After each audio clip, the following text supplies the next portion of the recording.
নমস্কার বন্ধুরা, আপনাদের চ্যানেল হাস্যময়ূর হেসেলে আরও একবার আপনাদের স্বাগত জানাই। বেশ কয়েকদিন ধরে আমার শরীরটা অত্যন্ত খারাপ ছিল, যে কারণে আমি নতুন রান্নার ভিডিও আপলোড করতে পারিনি। তাই আজকে যখন এতদিন পরে এসেছি আপনাদের কাছে, তাই ভাবলাম নতুন কিছু একটা মিষ্টি মুখ দিয়ে শুরু করা যাক। তাই আজকে আমি বানাবো সবার পছন্দের একটি রেসিপি, কেক। আপনারা ইতিমধ্যেই বুঝতেই পেরেছেন ইনগ্রিডিয়েন্টসগুলো দেখে যে আমি আজকে কেক বানাতে চলেছি। এখানে বিভিন্ন উপকরণ আমি নিয়ে নিয়েছি কেক বানাতে যা যা লাগে। তবে সবার প্রথমে কেকের জন্য যে প্যান রয়েছে সেই প্যানটা আমি কড়াইয়ে বসে একটু হালকা তাতে গরম করে নেব।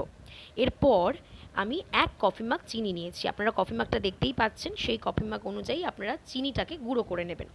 এরপর আমি একটি মিক্সিং বোলে আমি টক দই নিয়ে নিয়েছি। 200 গ্রামের যে টক দইয়ের প্যাকেট থাকে সেই প্যাকেট আমরা ইউজ করেছি।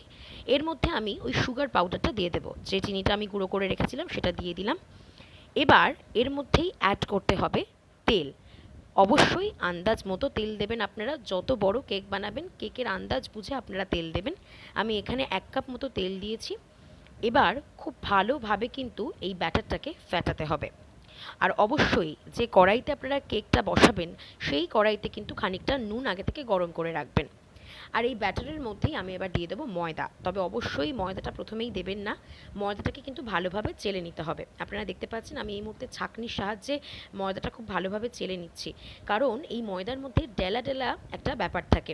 ওই ডেলা ডেলা ময়দা যদি কেকের মধ্যে থাকে তাহলে কিন্তু কেকটা খেতে একদম ভালো হবে না, একদম স্মুথ হবে না। তাই আগে থেকে ময়দাটাকে চেলে নিচ্ছি। আমি এখানে 2 কফি মাগের আন্দাজে ময়দা নিয়েছি, সেই ময়দাটা আমি এই ব্যাটারে দিয়ে দিলাম। এবার আর কি খুব ভালোভাবে নাড়িয়ে এই ব্যাটারটাকে একটা ঘন ব্যাটারে পরিণত করতে হবে। ব্যাটার যত স্মুথ হবে কেক কিন্তু খেতে ততটাই স্বাদের হবে। এই মুহূর্তে আমি দিয়ে দেব 1 কফি মাগের আন্দাজে দুধ। আমি এখানে নর্মাল দুধ নিয়েছি, আপনারা চাইলে গুঁড়ো দুধও অ্যাড করতে পারেন, তাতে কোনো অসুবিধা নেই। আমি এখানে দুধটা দিয়ে খুব ভালোভাবে ব্যাটারটাকে মেশাচ্ছি। এবার আমি দিয়ে দিলাম অল্প ভ্যানিলা এসেন্স। এর মধ্যে আমি আবারও অ্যাড করব অল্প পরিমাণে বেকিং সোডা, এবং আমি অ্যাড করব বেকিং পাউডার। কেকের জন্য এই উপকরণগুলো তো অত্যন্ত প্রয়োজনীয়, আমরা প্রত্যেকেই জানি। তো এবার আরও ভালোভাবে মিক্সিংটা আমাদের নাড়াতে হবে, ব্যাটারটাকে ভালোভাবে নাড়াতে হবে। এরই মধ্যে থেকে খানিকটা ব্যাটার আমি তুলে রাখছি, কারণ এর মধ্যে আমি অ্যাড করব রেড ফুড কালার। কালারটা দেখতে পাচ্ছেন তো, দারুণ! আমার তো দেখেই এখনই মনে হচ্ছে জিভে জল চলে আসছে, কারণ কেকটা খেতে অপূর্ব হয়েছিল। এবার কিছুই না, প্যানের মধ্যে খানিকটা অয়েল ব্রাশ করে নিতে হবে। এরপর এক একটা করে ব্যাটার এর মধ্যে ঢেলে নিতে হবে। প্রথমে আমি সাদা রঙের ব্যাটারটি দিয়েছি, মানে নর্মাল যে ব্যাটারটা, তারপরে আমি রেড ফুড কালার দেওয়া ব্যাটারটা দিয়েছি, তারপরে আবার ধাপে ধাপে সাদা এবং লাল এইভাবে আমি তৈরি করেছি। অর্থাৎ আমি চেষ্টা করেছি 2 in 1 কেক বানানোর। আপনারা দেখতেই পাচ্ছেন কালারটা অত্যন্ত সুন্দর লাগছে, এখনই দেখতে কত সুন্দর লাগছে। প্যানের মধ্যে আমার কেকটা দেওয়া হয়ে গেছে, আমার ব্যাটারটা দেওয়া হয়ে গেছে। আপনারা চাইলে এর মধ্যে অল্প ড্রাই ফ্রুটসও অ্যাড করতে পারেন, আমার কাছে ছিল না তাই আমি দিইনি। কালারটা দেখতে পাচ্ছেন তো, অপূর্ব দেখতে লাগছে।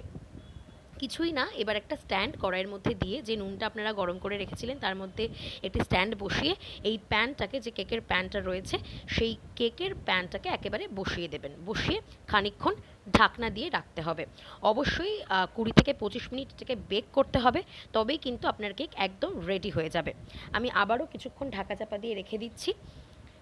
আর কি, এবার আমাদের কেক একদম তৈরি। একটা কাঠি দিয়ে আমি দেখে নিয়েছিলাম, কেক একদম স্মুথ হয়ে গিয়েছে।